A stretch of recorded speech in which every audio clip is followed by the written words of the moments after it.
Magandang hapon, kapamilya mula dito sa Phil-Oil Flying V Center. Dalawang araw naman po ng matinding bakbakan sa ating Premier Volleyball League. Patapos na po ang buwan ng Hulyo at patapos na rin ang elimination round ng Open Conference natin sa inyo ng ABS-CBN Sports. Live na live po tayo sa SNA Channel 23, SNA HD Channel 166, The Filipino Channel at sa #1 sports site sa buong Pilipinas, sports.abs-cbn.com.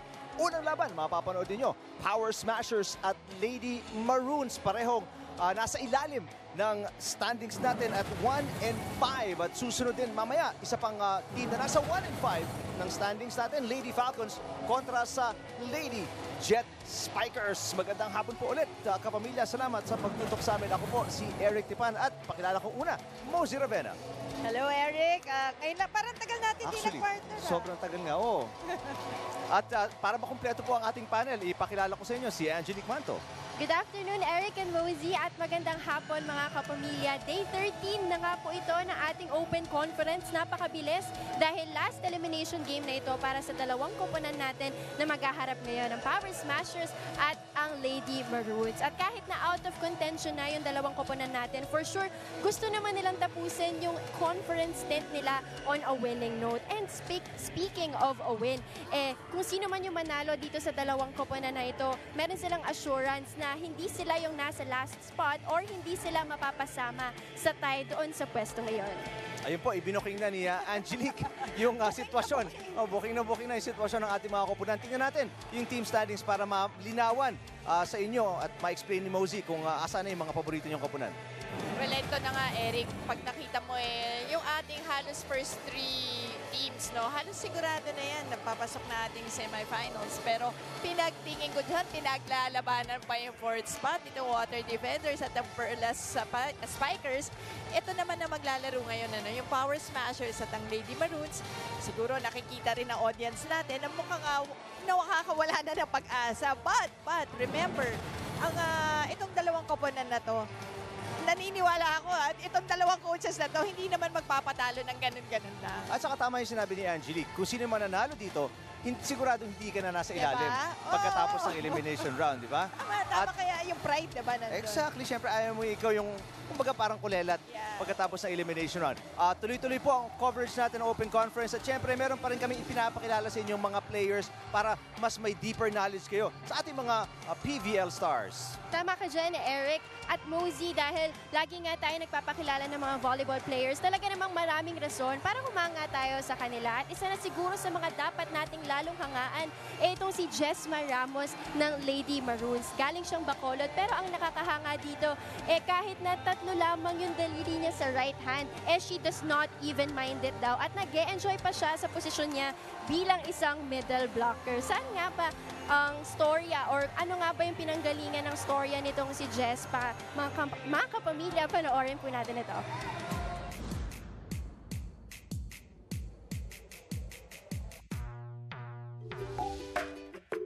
Kung first love lang din naman ang usapan, hindi volleyball ang unang larong minahal ng 5'8" middle blocker ng Lady Maroons na si Jesma Clarice Ramos. No high school, I played badminton and track and field. Nung 4th year ko na lang naisipan na mag-volleyball talaga. So nag-stop ako ng badminton and lang sa track and field to play volleyball na. Badminton and track and field is a team sport. Pero kasi yung event ko is individual lang siya. Mas na-enjoy ko yung pag sa court na marami kayo. At big move para sa kanya ang makipagsapalaran sa Maynila at mabigyan ng oportunidad na makapag-try out sa kupunan ni Coach Jerry Yee. Pero, aminado si Jesma, hindi naging madali ang simula ng kanyang karera sa sport. Nung pumunta akong UP, iba siya sa training din sa Bacolod. Parang nung first day of training, parang namatay ako ng konti, gano'n. Tapos one round kami sa Akad Oval. So hingal lang ako. Tapos every afternoon training, sobrang nakahiga na lang ako sa kotse na wala nang hinga. Nakikita ko yung nahirapan siyang gumising ng maaga. Kasi doon sa amin, ang dali lang ng buhay doon eh. Dito, ang bilis ng takbo ng oras. Malaking adjustment din para sa kanya ang maging independent habang nag-aaral ng kolehiyo sa UP Diliman. At first, hindi talaga. Like parang sabi ko na hindi ako susuko. Kahit nung una na hindi ako nakasabay sa training. Mas naisip ko yung sumuko nung nasa UP na talaga ako. Kasi nga yung academics and yung sports, parang sobrang hirap talaga isabay. Pero kailangan ko pa rin humabol. And hindi ako sumuko. Pero kung may isang bagay na talaga namang mapapansin sa dalaga, yan ay ang kanyang 3 daliri sa kanang kamay. Inborn yun. And siguro naapektuhan na rin yun kasi during the first trimester of my pregnancy, nagkaroon ako ng infection. So maybe doon galing yun. Like pag dumadaan ka lang, ganun, binubuli nila ako. So what if ganito? And lagi naman sinasabi sa akin ng friends ko or parents ko na kaya mo din kung ano yung kaya ng iba. Sa kabila ng pagkakaroon ng kakulangan sa kanyang mga daliri, hindi ito naging hadlang para kay Jesma na ipagpatuloy ang kanyang hilig sa sports na namana na din niya sa kanyang mga magulang. Nagsisilbi ding inspirasyon si Jesma para sa kanyang nakababatang kapatid na isa ding atleta. Simula pa lang, inspirasyon ko na po si ate. Gusto ko yung mag-follow ng footsteps niya kung saan siya ngayon. Gusto ko rin yung ganun. Naging inspirasyon ko si ate kasi kahit anong hirap sa buhay, sige lang siya ng sige. Masasabi ko lang na, anak, we are always here for you. Si Papa at si Kami, we are always here to support you. Estraniero, binigay kay Ramos. Tumaas yung intensity level dito. At ngayong Open Conference, handa si Jesma na ibigay ang kanyang 100% sa bawat laban kasama ng Lady Maroons dito sa Premier Volleyball League. Galingan sa training, kailangan mong i-improve. Huwag nang isipin yung mga tao. Laro mo lang kung ano yung laro mo.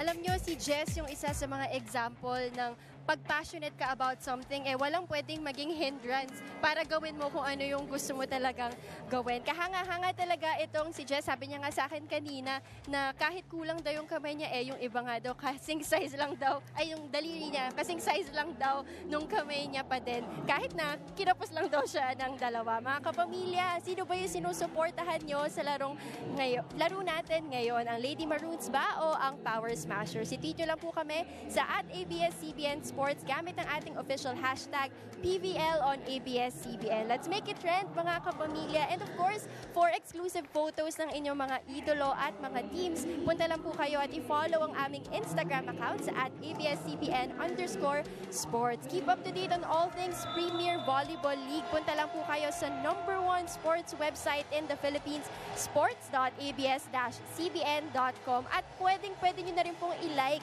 ang aming Facebook page sa @Premier Volleyball League. Help us reach 1 million likes at the end of this conference, mga kapamilya. And of course, every conference naman meron tayong Ronda Cam kung saan yung mga audience members natin may pagkakataon na makapagtanong ng mga non-volleyball questions sa mga favorite players nila. And of course, yung photo booth natin, yung mobile photo booth, hindi naman po mawawala. So, pwede po kayo magpa-picture dyan anytime. Yun, no? Tsaka, nakakatuwa yung mga tanong nila, no? Every time, nasusurprise nga sa panel, palagi mo madidinig. Iba-iba talaga yung mga interest na gusto nilang malaman tungkol sa kanilang mga paboritong volleyball players. Actually, yun naman ang gusto natin i-provide, no? Yung parang hindi lang basta volleyball yung mga players natin. Marami rin tayong mga gustong malaman sa kanila na personal. Kaya punta po kayo. Ang venue natin today ay Philoil Flying V Center. Magbe-break lang po kami. Pag-uusapan natin ang Power Smashers at yung 5-set loss nila. Pagbalik lang natin dito sa SNA.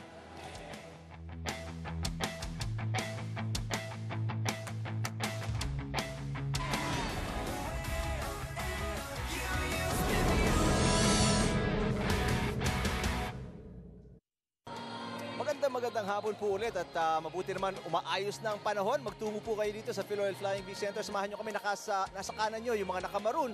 Lady Maroons po yan na UP at yung mga nakaputi na may konting pulang piping. Yan po ang Power Smashers. Magandang hapon po ulit, Eric Tipan, Mosey Ravenna. Mosey, pag-uusapan natin yung huling laro ng Power Smashers. Yun po ay kontra sa Lady Jet Spikers kung saan natalo sila ng 5 sets. Isa sa tatlo, no? Kung di tayo nagkakamali. Tatlong 5 set nila this season. Pag-uusapan natin yung dami ng 5 sets nila. Maya-maya lang. Pero ito masakit to dahil 5 sets. Ibig sabihin, dalawa dun sa sets na yun, nakuha sana nila. May pag-asa sila, Mosey, pero nalaglag sila sa dulo. Alam mo, Eric, tama ka dyan. Lady Jet Spikers, nanguna na sana, no? Talagang first 2 sets, pinanalo na nila.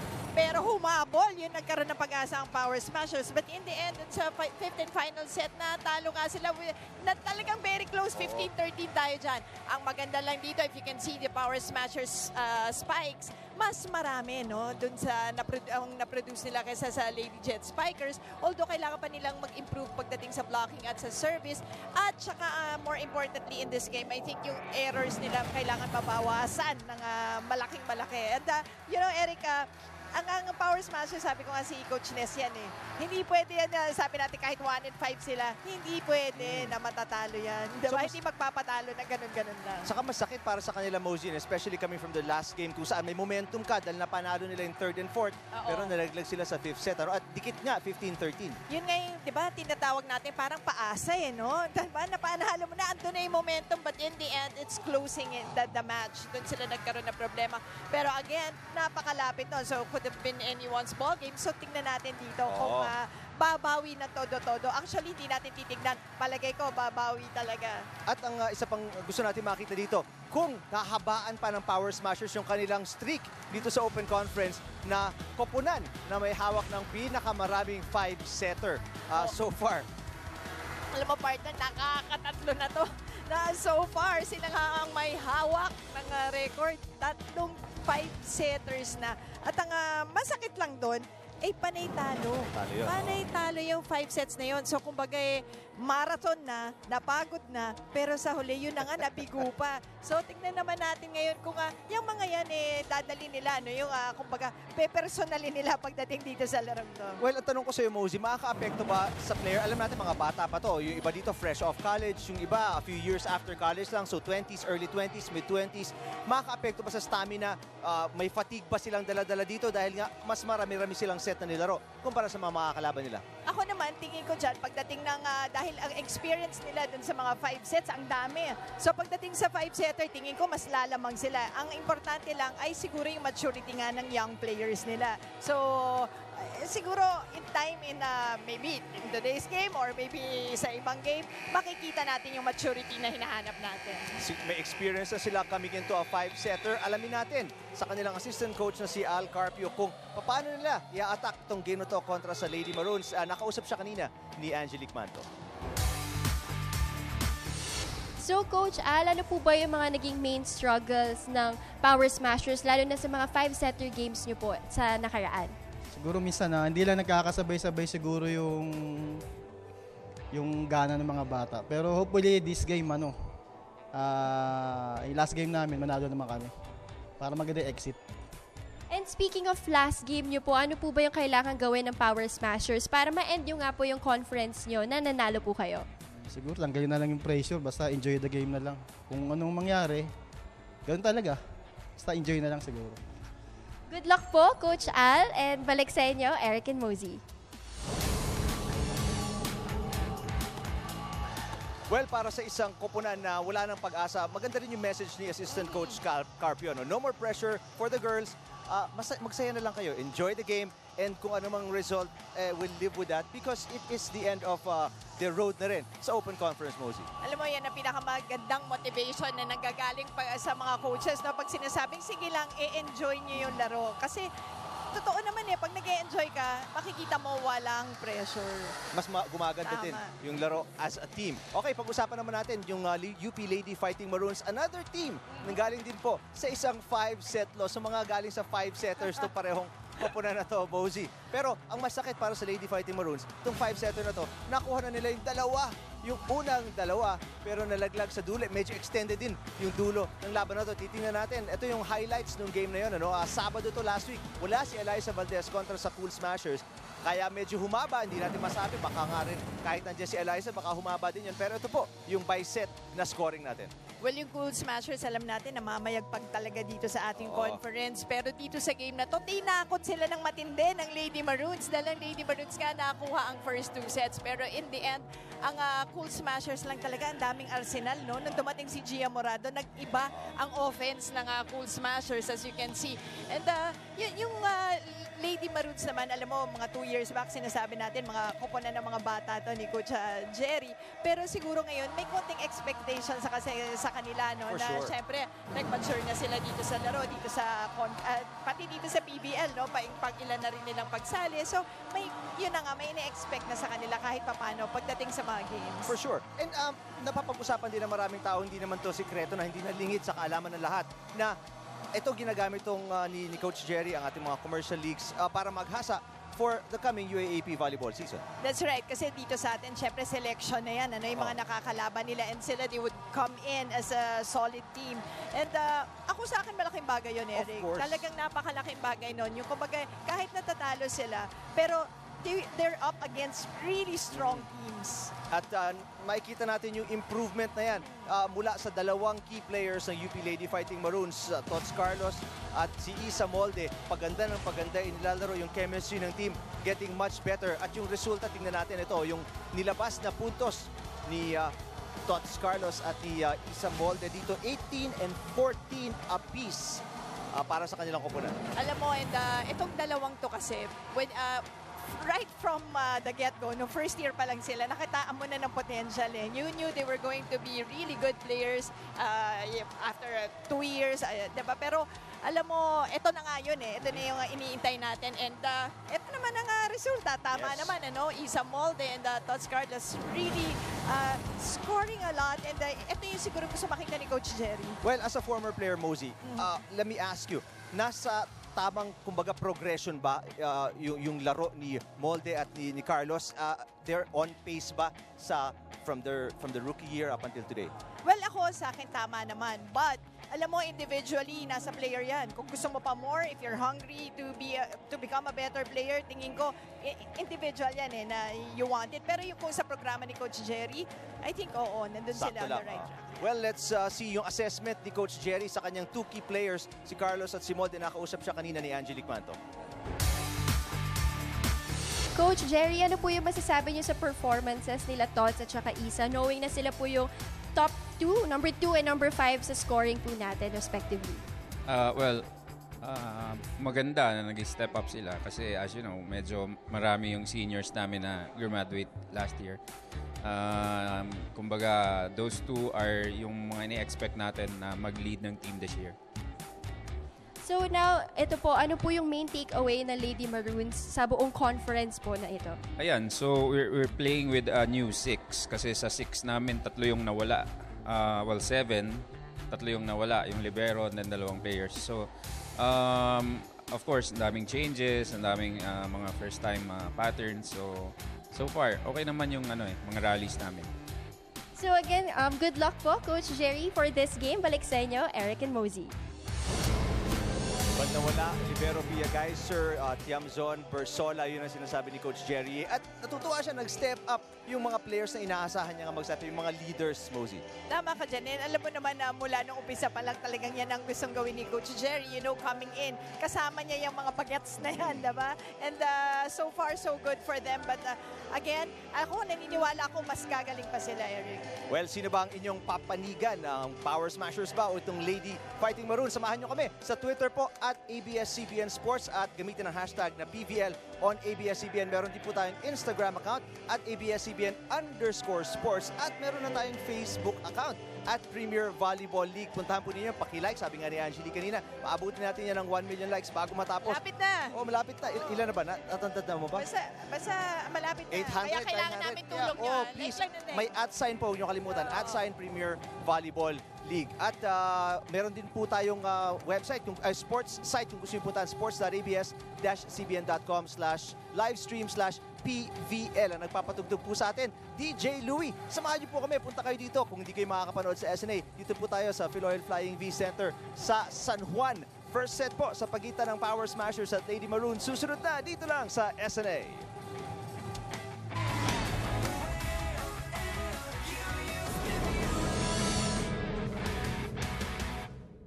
Lopez. Second referee, Mr. Nestor Bello. Before we present our starters, we'd like to say thank you to our friends from ASICS, the official partner of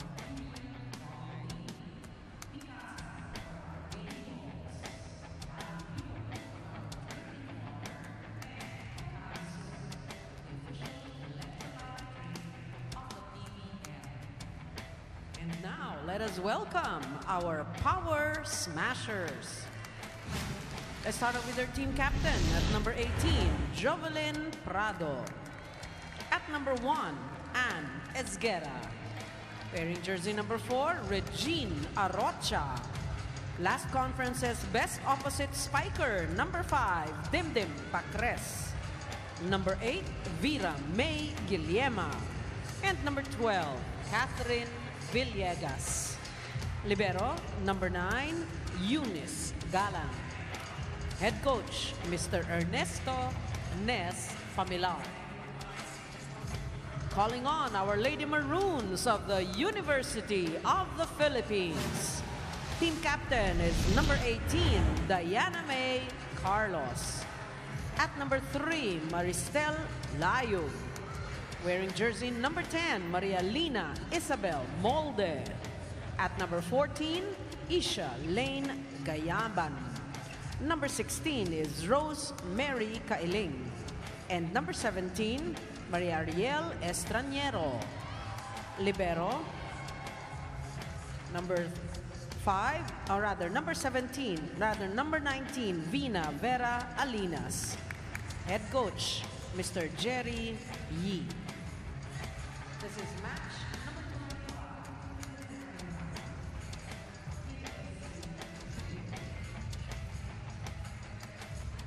2. Tingnan natin yung ating starting 6 para sa Power Smashers. Si Vera Guillema na, Mosey, ang regular starter ni Coach Nes Familar as setter. Instead of using si Bicar, ano? Para naman dito sa UP, nakakatuwang starting 6 dahil dalawang setter ang nasa loob, si Estraniero at si Kailing. Oh, and si Estraniero, di ba, sabi niya, di ba, ginagamit naman yung libero, pero ngayon, hindi siya libero. Mukha ng spiker eh. Spiker na gagawin. So, nakakatawa naman doon si Estraniero, di ba? Lahat na lang na roles, naging setter, naging spiker. Parang si Tiamson, di ba? Actually, So, sometimes, alam mo, okay din yan na parang hinahanap mo rin. Una kasi, syempre, kaya mo lang naman yung ginagawa dahil may kulang sa team. Diba? Normally ginagawa ng coaches yan. And sometimes, alam mo, you'll never know. Like si Nabor. Diba? Kung hindi siya sinubukan ni Coach Roger maging setter, sus, napakagaling pala niyang setter, diba? So para sa mga fans ng UP, as nakikita nyo si Isa Molde nagsiserve, does that mean na si Estraniero baka magbago talaga ng posisyon sa pagpasok ng season 18 ng UAAP? Baka maging open hitter, spiker na lang siya at si Kailing na ang starting setter? Pwede yan. Pwede mangyari yan. Multiple possessions. At dyan mo nakikita yung galing ng isang player. Diba? Mag-adjust, ano? Multiple possessions. Diba? Yung spikers, normally we see them, yung multiple possessions in a way na iba-iba yung palo na kaya nilang gawin. Ano? Pero ito, position talaga sa volleyball. Literal. Spiker, setter, iniikot niya at libero. Service ace mula kay Esguera ang libero. Ngayon ng UP si Vina Alinas. 3-1 ang simula natin dito sa first set. Power Smashers, Mosey. Hindi natin masasabing much more consistent, ano? Pero at least maganda yung position nila ngayon. Yung block, lumabas, pupuntos doon si Carlos. That's right. And again, for UP, magandang laban to, no, for them. Kahit na wag na natin tignan yung standings. Ito na lang larong to. Pag tinignan mo mas sa akin mas advantageous to dun sa koponan ni Coach Jerry. Marami siyang mapupulot dito up against, well, team na nasa kabila naman, NC, halos NC itong Yes. mga team, except for Bicarin Pacres, na nakakalaban naman nila sa UAAP. Oo, sa So, UAAP. ang ganda ng mix actually nung kalaban nila eh. Well, nabanggit mo na, Mosey, for UP, merong takeaway dito, obviously, dahil preparasyon to para sa UAAP. Para naman dito sa Power Smashers, a commercial team, what's the future for them? They're struggling nung reinforced conference, hindi rin sila nakapasok sa dulo. Ano ang makukuha nila dito going into the next few conferences ng PVL? Well, sometimes it's really how, like si Coach Ness, ano ba yung target niya sa team na to, yung composition na to. Kasi makikita mo may mga collegiate pa nga, tapos meron din namang mga older players. Yes. Pero it's a mix. So baka gusto niya rin i-hone yung collegiate, di ba? Parang may ganon.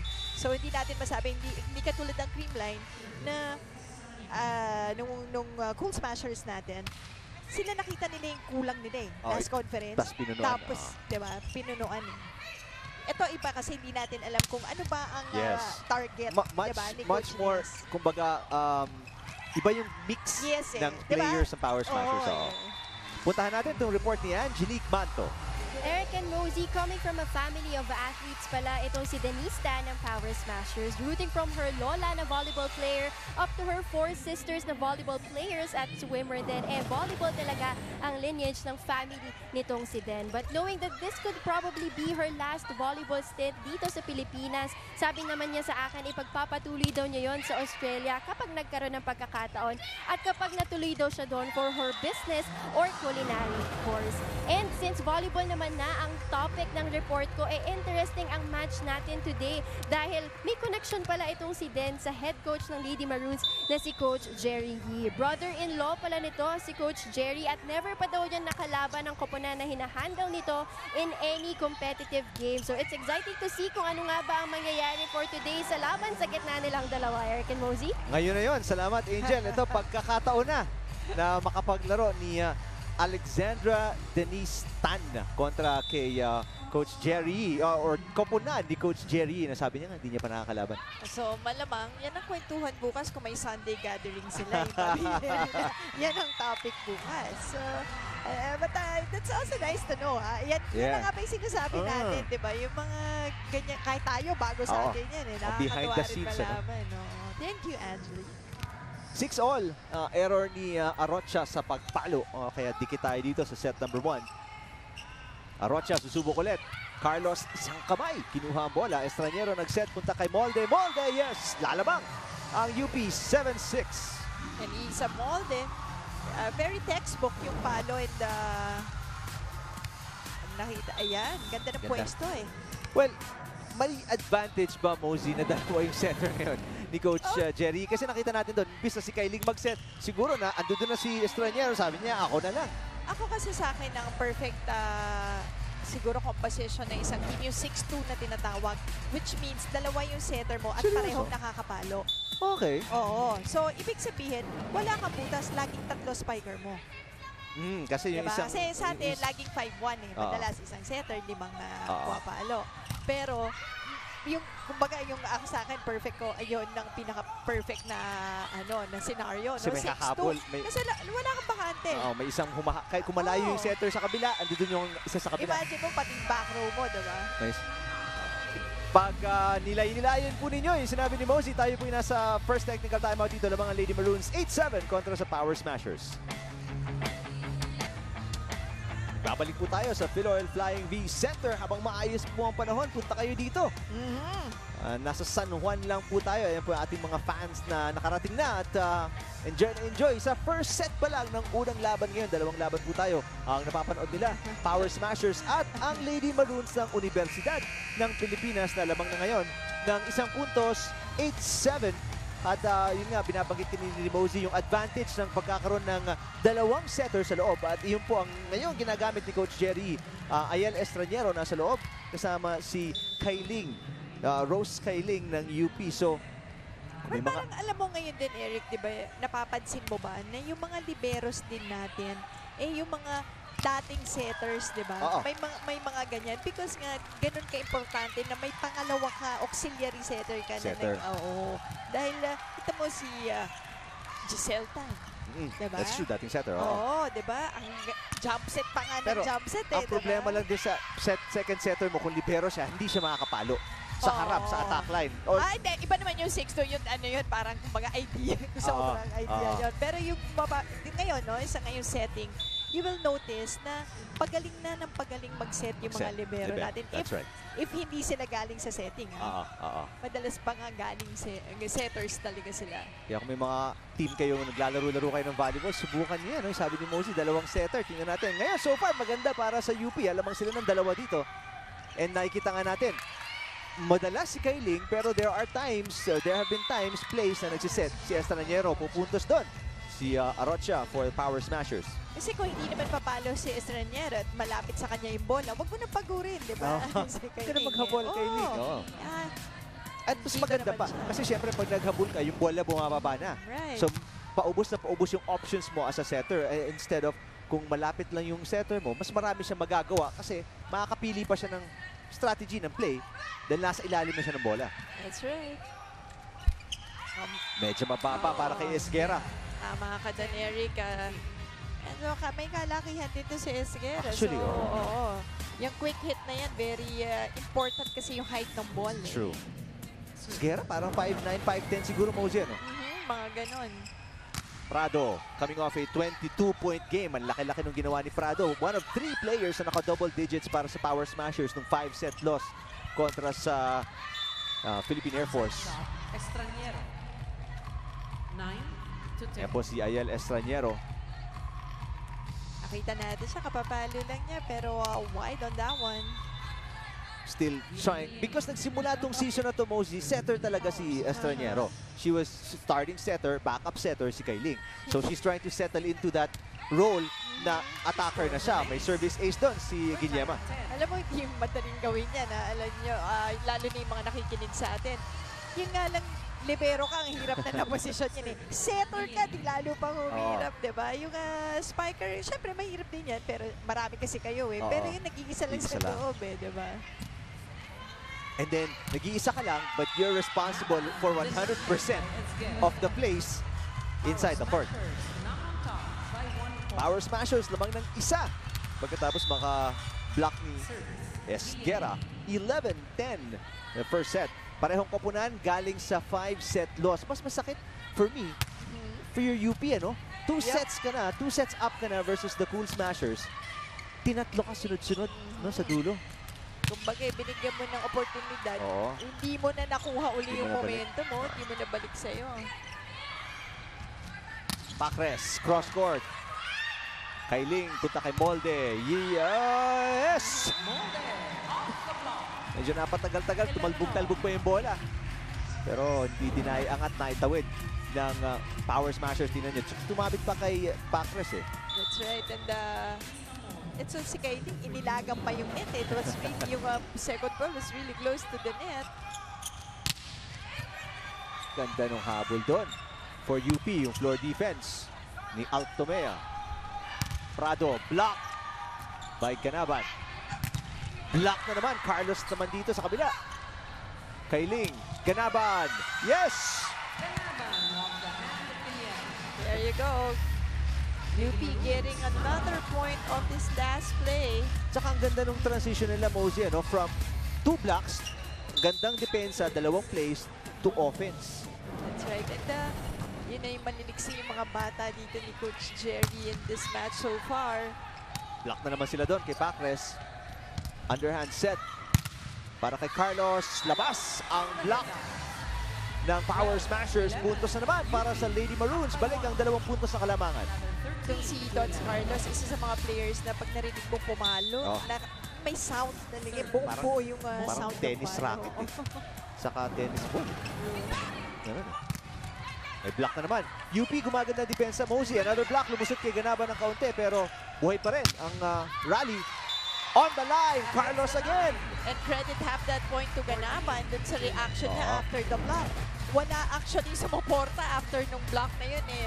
Kaya, pero naabutan pa rin niya.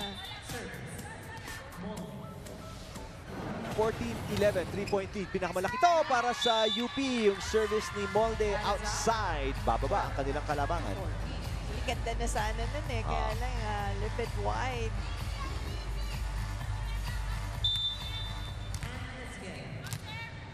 Well, Target niya yung, kanto yung ng zone kanto, 1 yung eh. linya, Bahagya lang naman lumabas, Mosey, sayang Muntik nga. na. Kala ko papasok eh. Carlos. Wow. Good dig mula sa Power Smashers. Ganaban sa gitna. Block! Carlos.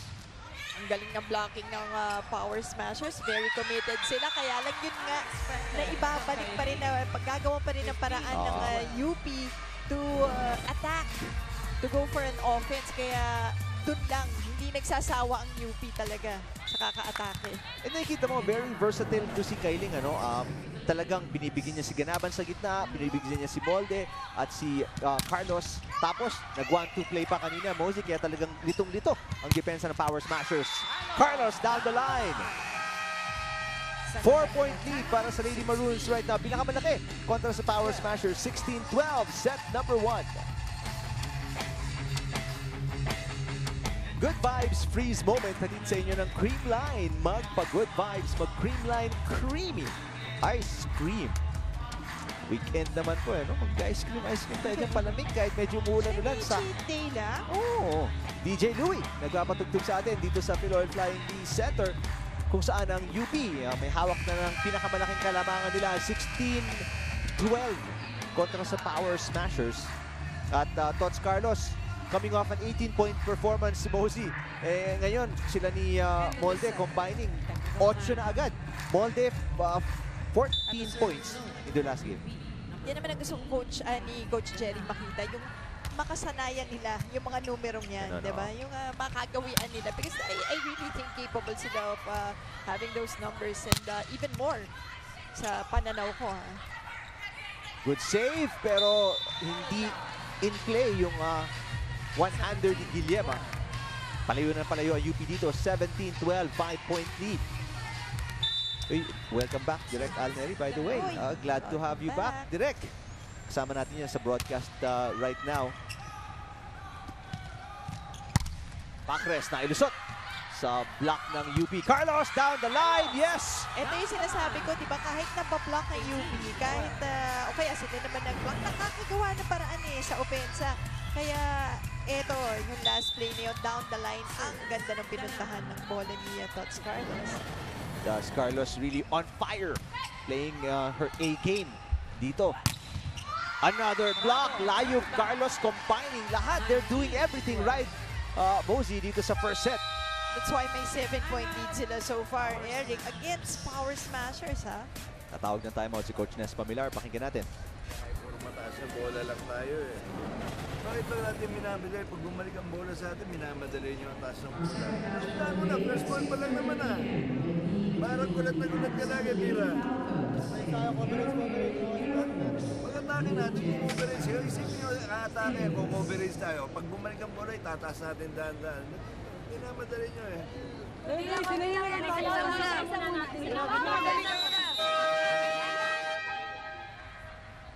Coach Pamilar, kinakausap si Vera May Guillema, yung kanyang setter. Parang gulat na gulat ka pag dumadating ang bola. Naging problema nila talaga yung opensa, Mosey, dahil basang-basa. At nakakailang blocks na nga. Gusto ko malaman yung number of blocks mamaya pagkatapos ng set number 1 kung gaano sila naungusan ng UP dyan sa yung aspect na yan ng volleyball. Tama, pero pagdating sa atake, Eric, ang UP 11 attack points na ito yung sinasabi sa'yo kanina. Talaga nakakahanap ng paraan para maka-atake. While ang Power Smashers naman natin, 5 so far. Wala pa kalahati, Oo. Ito, palo si Prado pero labas ang bola. Kanina 4-point lead lang yan. So a 4-point run para sa UP. Ganda ng save doon ni Carlos. Floor defense ng UP napakatibay. Pati net defense na rin. Estraniero. Ganda sana ng save ni Guillema pero di napigilan yung pagdaus-dos. Lumusot sa ilalim ng net. So, violation there. Inipad sa may kasalanan dyan, Mosey. Walang friction Diretso siya kay Carlos. Brake pads pa nila pa na kailangan. Exactly, hindi nipad, brake pad. Prado. Layug. UP, yung positioning ng players, Mosey, ang ganda, no? They're always at the right spot at the right time. Ba yun? Pati yung tapik ni Layug, perfect position. Kakasabi mo lang, and Layug on that power tip, hindi na siya halos kasi naka-go for an approach, no? For that quick hit. Ginawan lang niya na paraan and perfectly executed drop ball. Nag-adjust si Coach Pamilar, papasok si Alina Bicar at lalabas si Guillema. Tingnan natin kung magbabago itong struggling offense ng Power Smashers. 6-point run na to para sa UP. Lamang na sila ng 10, 22-10. Another block pero lumusot. Hindi nahabol ni Layug. Yan ang kailangan gawin ng Power Smashers. Huwag sila bumigay dun sa blocking nila. Kanina, nandun naman nasasalat naman ang bola. May blocking naman. Pero they have to be committed all the way. Hindi pwedeng may mga moments na isa lang. Parang on and off. Oo, on and off sila. Hindi pwede. Carlos, napaluan pa yon. Kahit na poorly received ni Alinas ang bola. Ito si Alinas na itawid ng sobra. One-hander ni Molde at pupuntos na naman. Back-to-back points para sa Power Smashers. That's right. Ganda ng balik ni Arocha. Ginulat niya ang depensa ng UP. And napakalaking bagay niya, Mosey, dahil ditong first set, halos di mo magulat itong depensa ng UP. Palagi silang handa. Correct. Ngayon, kailangan i-challenge naman nila yung magandang depensa yun na nagtatranslate din nga sa magandang opensa ng UP so far. Pero nakadalawa sila, Mosey. Nagbigay din sila ng isa. Service error ni Jovi Prado. Papasok si Sandoval para sa UP.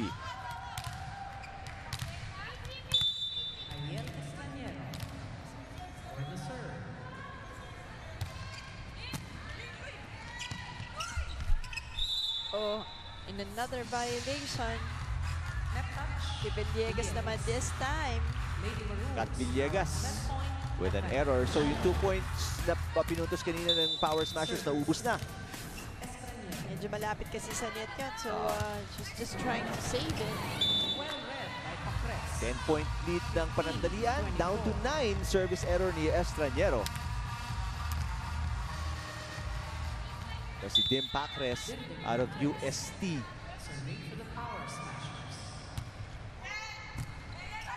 Service malakas at babawian sila ni Kat Villegas. That's right, Kat Villegas. Inabangan yung over-receive ball na yun. And she made sure wala nang makakakuha. Well, si Sandoval kasi bagong pasok eh. Career Sandoval at medyo malamig-lamig pa. Napalakas yung pag-receive. Papalo Sandoval. Nakuha ni Prado. Bicar magsiset. Arocha lulusot sa block ni Layog. Pupunto sa Power Smashers. Ako, inuunti-unti ng Power Smashers to. And kahit hindi nila may ipanalo itong set na to, pero kung yung momentum naman nandun, talagang mag-iiba din ang laro nito. Tingnan natin kung kaya ng UP i-close itong set na to. Meron silang killer instinct para tapusin na ang first set. Arocha, Alinas, Carlos. Still playable. Napalo si Carlos. Block. Estraniero. Tip mula kay Carlos. Mahabang rally to ha. Arocha, block. Nagkakabasahan yung dalawang teams. Arocha, papalo ulit. Off speed. Estraniero inangat. Layog tinawid. Wait a minute. And mukhang may violation on the side of the Power Smashers. So finally, ang Lady Maroons nakakuha na, nasungkit na tong first set. Medyo anti-climactic ang ganda sa ng rally pero nagtapos sa error ni Alina Bicar at as much as 10 points yung kalabangan ng Lady Maroons pero tinapos pa rin nila bandang dulo with a comfortable lead 25-17 kontra sa Power Smashers.